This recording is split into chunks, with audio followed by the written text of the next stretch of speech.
After I'd been in the Senate for 16 years, I had chaired pretty much every committee that I'd served on, rehabilitation and social services, which dealt with everything from penal system to alcohol, beverage control laws, to drugs, to youngsters. I helped revise the juvenile code to deal with youngsters. I served on the chairman of the transportation committee. I served as chairman. I was the chairman of the committee that assigned other members to the Senate committees. So I'd pretty much gone as far as I could go. But you also were lieutenant governor at one time, Yes, right? and so yes. that's why I decided yes. that yes. I said, I'm going to either move up or out, because I've been here.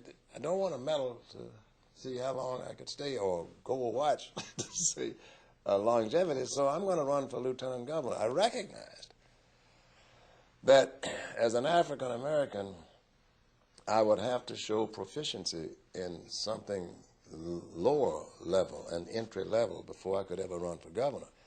That's been the thing in America. It's been the thing for women. It's been the thing for Hispanic, Chinese, Jewish, Irish, you name it. You don't just run out, I'm going to run for governor of my state. Right. And so having done that, I ran for lieutenant governor. And in the process, told I was crazy again. I was told I was crazy when I ran for the Senate. And yet, Virginia has the lowest number of African Americans in it of any southern state.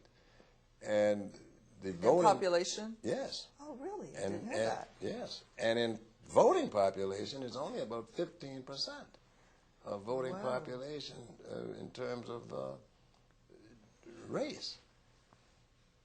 People said I was absolutely crazy. You're not going to get elected. I was even criticized by some African Americans who said I wasn't spending enough time in the African American areas. I said, well, you know, Virginia is bigger than Norfolk and Richmond, and Newport News and Hampton, yes. or other areas. And that's when I took a tour of this entire state, 60 days straight, without coming off, going into every city, not staying in hotels, but staying in the homes of the people that I met. And the press followed because they wanted to be there to record the incidents. When people say, who is this coming in? I ain't going to have it. And yet I was able to capture, in my first election in '85, about 45% of the white vote in Virginia.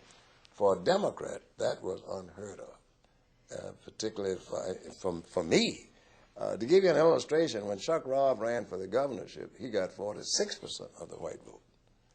And for me to get 44+% of the white vote in Virginia. And a lot of people, even today, who want to run for office in Virginia at statewide levels, don't understand that you have to have the entry level, but you've got to go and meet the people. Yes. I've had any numbers of whites who would tell me, no, we haven't voted for an African American before because we've never been asked. Yes. We've never had the opportunity. In areas, there aren't any African Americans living. So I went out to where Tennessee, Kentucky, and Virginia meet and started my campaign there on a trail like that, making certain that I would end up in the eastern part of the state and the northern part of the state next to Washington, D.C., last. I wanted to start out there where very few African Americans lived. People get an opportunity to, and I would say, and I did say, I never wanted anyone to vote for me because of my color, nor against me because of my color. Measure me to the extent that I'm not the person that you want to vote for. Fine, I've got no problem with it. I'm not running to make history. I don't want to have a guilt associated with your vote for or against me. If the other guy's got a better record, better qualification, vote for him. But hear me. All I want is an equal opportunity to be equal. That's right. And that happened. And when you went out and interacted with the people along these other state borders, yes, you listened to what their major concerns were, and those became your issues that you dealt with? They did, because I found out, as you well know, issues don't change from area to area, from state to state, from locality to locality. Education, how the money is handled. I have a one-word definition for politics. It's money. Watch the money. Is it spent where? Who raises it? Who spends it? And on whom is it spent? If taxes are going to be involved, why and who? Why are you taxing? Who's paying the taxes?